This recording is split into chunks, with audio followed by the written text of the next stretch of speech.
दिसंबर की सर्दी अपनी इंतहा पर थी जब एबटाबाद के एक प्राइवेट स्कूल ने स्टूडेंट्स के लिए विंटर ट्रिप प्लान किया। मकसद था बच्चों को ठंडियानी की बर्फ दिखाना। स्कूल बस में लगभग 30 बच्चे और 3 टीचर्स थे। बच्चे बहुत एक्साइटेड थे क्योंकि ज़्यादातर ने कभी बर्फ नहीं देखी थी। सुबह 6 बजे बस स्कूल से निकली। बच्चे गाने गा रहे थे, सेल्फीज ले रहे थे और खुशियों से चिल्ला रहे थे। जैसे जैसे बस पहाड़ों की तरफ बढ़ती गई, हवा और ठंडी होती गई और फिर पहली बर्फ नजर आई।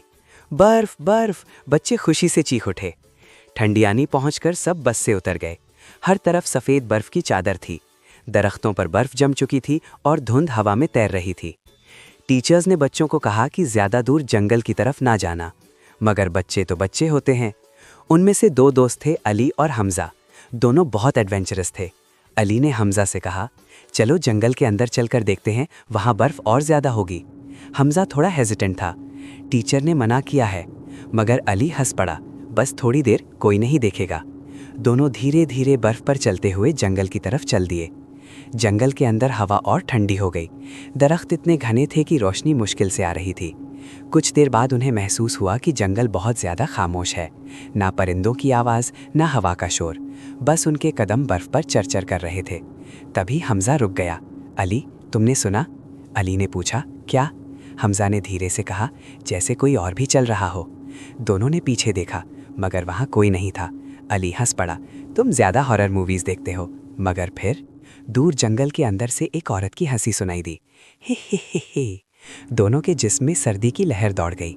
हमजा ने घबराकर कहा, ये आवाज़ कहाँ से आई? अली ने हिम्मत दिखाने की कोशिश की, शायद कोई और टूरिस्ट्स हों। मगर फिर वो हंसी फिर आई, इस दफ़ा ज़्यादा करीब से। हे हे हे हे। अली और हमजा ने एक दूसरे की तरफ देखा और फिर उन्होंने देखा कि एक औरत दरख्त के पीछे खड़ी है।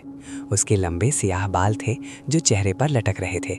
वो बिल्कुल सीधी खड़ी थी, मगर उसके पैर उल्टे थे। हमजा की चीख निकल गई, चुड़ैल! वो औरत धीरे धीरे उनकी तरफ बढ़ने लगी। उसकी आंखें बिल्कुल सफ़ेद थीं और होंठ अजीब तरीके से मुस्कुरा रहे थे। अली ने हमजा का हाथ पकड़ा, भागो! दोनों बर्फ पर फिसलते हुए भागने लगे, मगर जंगल अजीब लगने लगा, जैसे रास्ता बदल गया हो। कुछ देर बाद वो रुक गए। उनके सामने एक पुराना टूटा हुआ घर था जो बर्फ में आधा दबा हुआ था। हमजा रो रहा था, हम खो गए हैं। तभी घर के अंदर से बच्चों की रोती हुई आवाज़ आई, बचाओ! अली ने हैरानी से कहा, यहाँ और बच्चे भी हैं। दोनों धीरे धीरे घर के अंदर गए। अंदर अंधेरा था, मगर उन्हें महसूस हुआ कि कोई उन्हें घूर रहा है।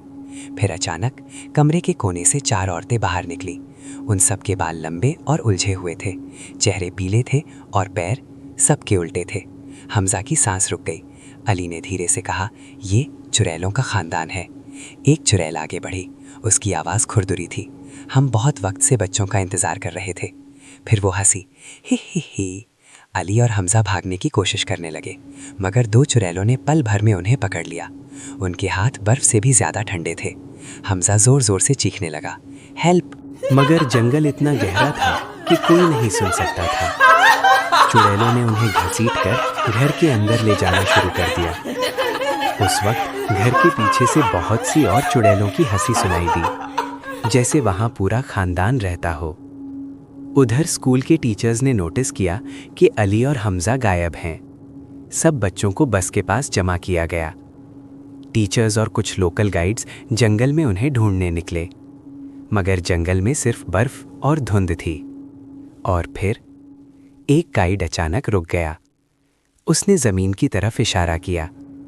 बर्फ पर 2 बच्चों के कदम के निशान थे और उनके साथ उल्टे पैरों के निशान। गाइड का चेहरा सफ़ेद हो गया।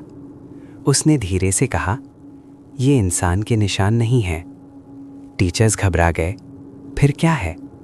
गाइड ने सिर झुका लिया, चुड़ैल। सब लोग तुरंत बच्चों को लेकर वापस बस की तरफ चल दिए। उस रात सर्च पार्टी भी भेजी गई, मगर अली और हमजा कभी नहीं मिले।